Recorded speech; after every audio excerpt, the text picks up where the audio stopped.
Well, hello, my name is Jim Royal. Thanks very much for watching my video. I'm a huge Beatles and Elvis Presley fan, so please subscribe if you haven't already. Today, though, I'm going to be reviewing a classic solo Beatle album. This one comes from Paul McCartney. It is his first best of collection. This is Wings' Greatest. It was originally released back in November of 1978 here in the States, and if you were in the UK, it would have been released in December of that year. Chart performance, it was number 29 in the charts here.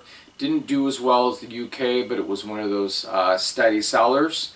And they had a major ad campaign over in Britain, and it got up to number 3 there. So I'm going to show you the album, and I wanted to tell you how I got into it. My friend, okay, this is the album. My friend, classmate in 8th grade named Raul, had a cassette of this. And I asked him about it, and he says, oh yeah, this is, Paul's group after the Beatles. So I had asked to borrow it, and he said sure. So I listened to it, and I just couldn't believe how great it was. This is the inner sleeve here. And this is basically what got me into solo Beatles. This is the record. Looks the same on the back.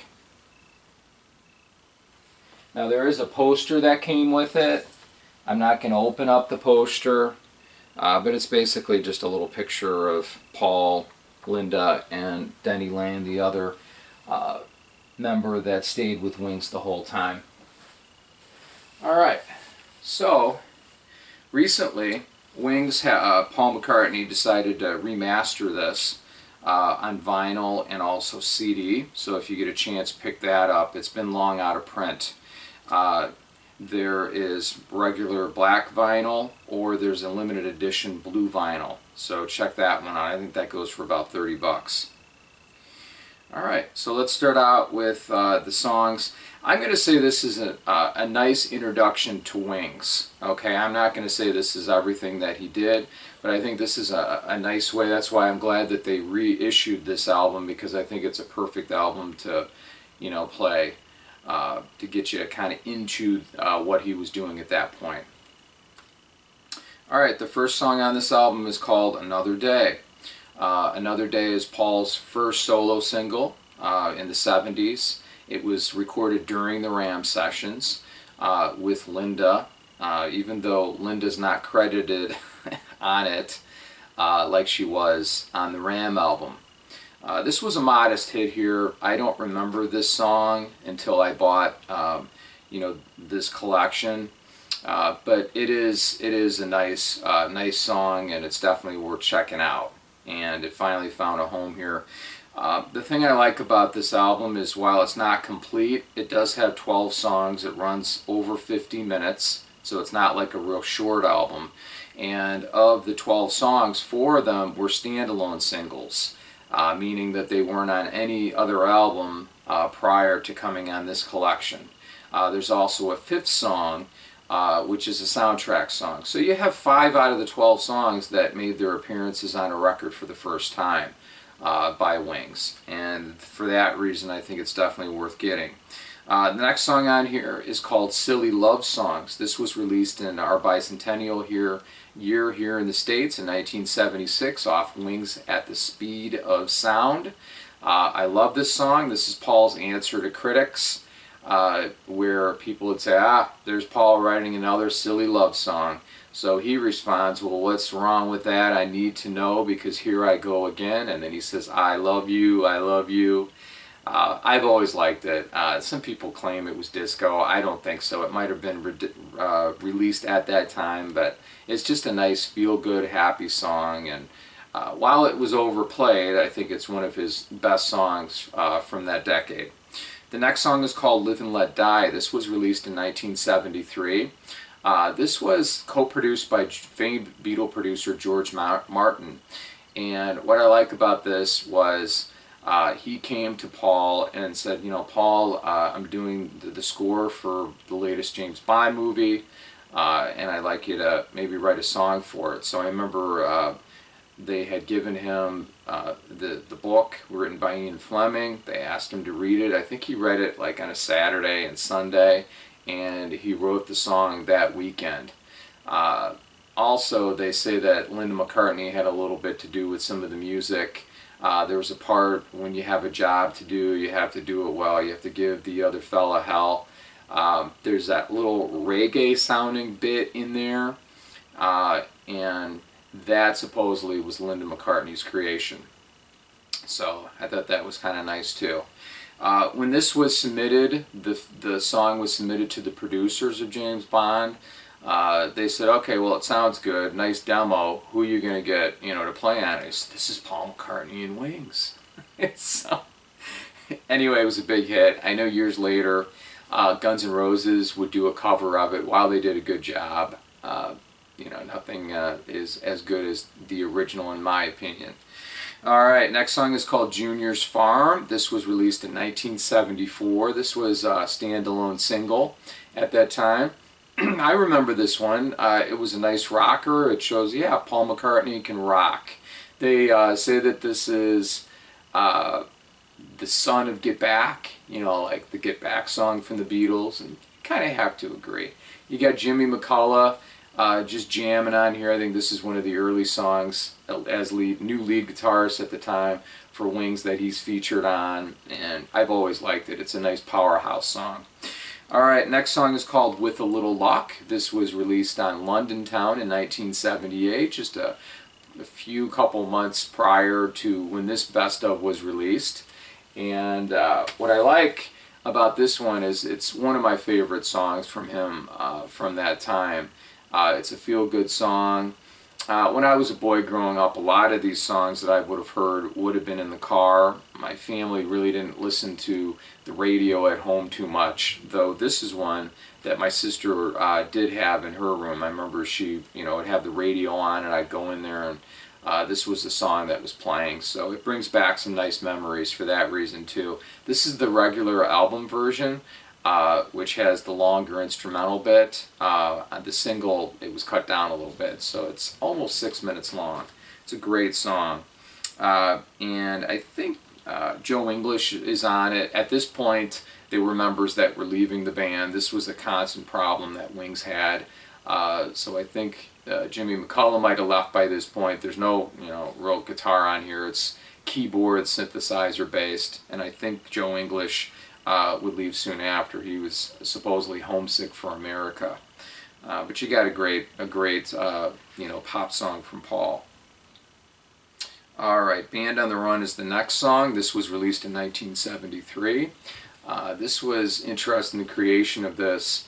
What had happened was Paul had decided, I've been recording at Abbey Road all the time, EMI Studios, and I want to record somewhere else, maybe an exotic location somewhere else in the world. So he contacted EMI and he says, what other studios do you have around the world that maybe we can record a new album in? So he picked one out, and it was in Africa. And on the eve of going to these sessions, of leaving for Africa, two of the members of Wings bailed. That was Denny Swell, the drummer, who had been playing with Paul since the Ram album, and also Henry McCullough, which was another McCullough, but he was the guitarist for the band. It was unfortunate, but I think it did good, because with Paul, so it was down to a trio. You had Paul, his wife Linda, and then you had Denny Lane. And Denny would be a constant member. He would stay with the group through the whole duration. So they went. Paul played a lot of the instruments with Denny. Paul played I think he played all the drums on the whole album, Band on the Run. And I think if you listen to this gives you a good idea just how great this album is and how it turned out. I love this song. I always have. Even though sometimes they play songs too much and you can still listen to it today, it's still a great song. Alright, the next song is called Uncle Admiral Halsey. This was from Ram. This is a wonderful song. This wasn't technically Wings, but it was Paul and Linda. And like I said, Denny Swell was on drums, so I think they wanted to find this orphan a home.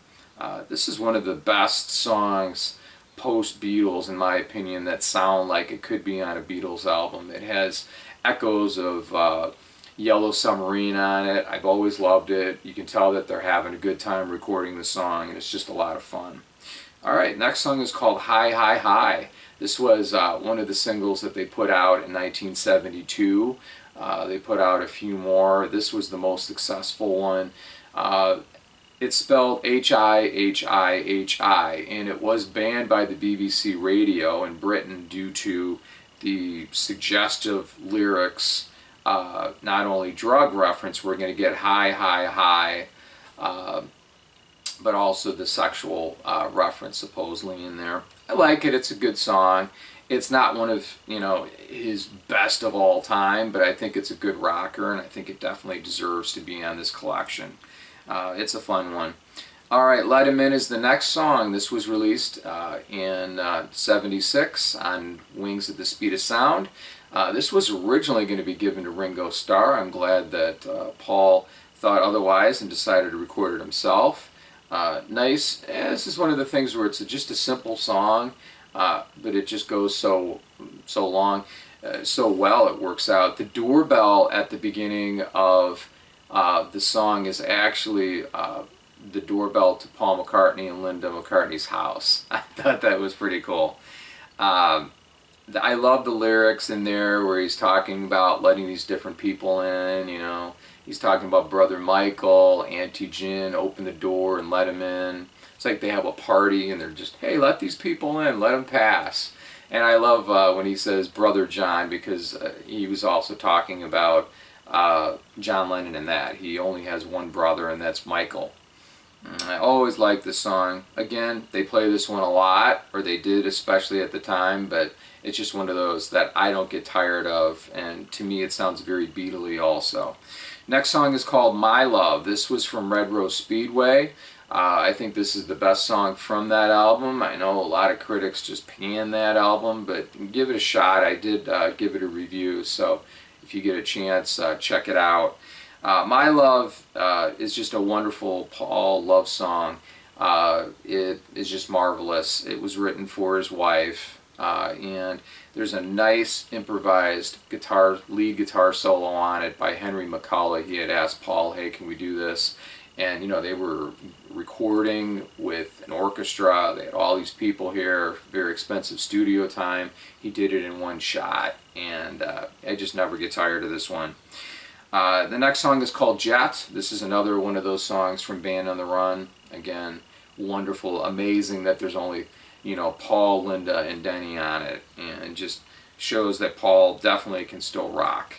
Alright, the final song on here is Moll of Cantah. This was released as a single along with a song called Girls' School. I think it was a double A side.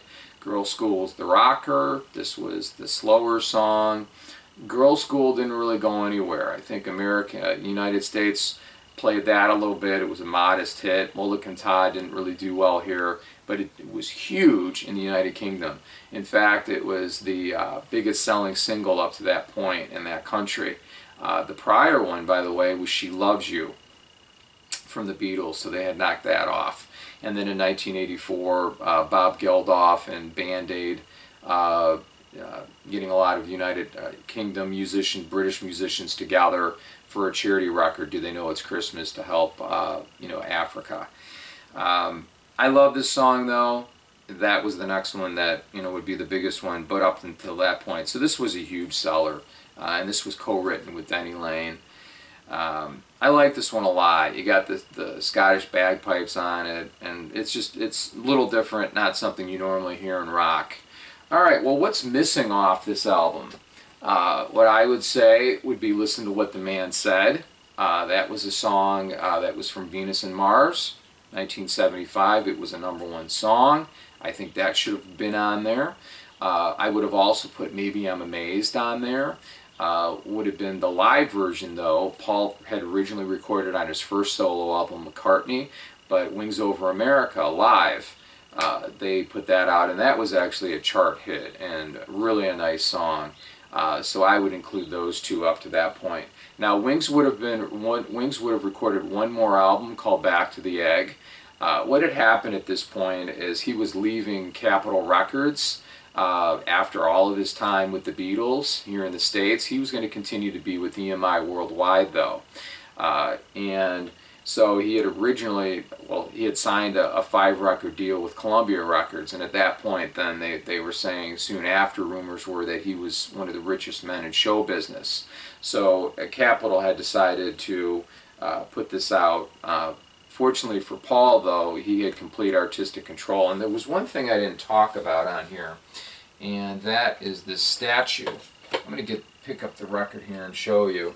This statue was bought by Linda McCartney, and she liked it so much that they wanted it on this album cover. So this was a very expensive album cover to make. What they did is, I believe the group called Hypnosis, and they were responsible for other classic album covers like Dark Side of the Moon by Pink Floyd, Wish You Were Here, among many others. This one, the statue was flown to the Swiss Alps, and a helicopter photographed this picture right here from high above. And it's just like, really? Anyway, I think it's cool. I do like it. This statue also appeared on Back to the Egg, in back of the band, on a mantelpiece. The only other thing I would put on here that's not on here right now, from the next album or after what Wings was left, one more, I would put Getting Closer. That was a modest hit.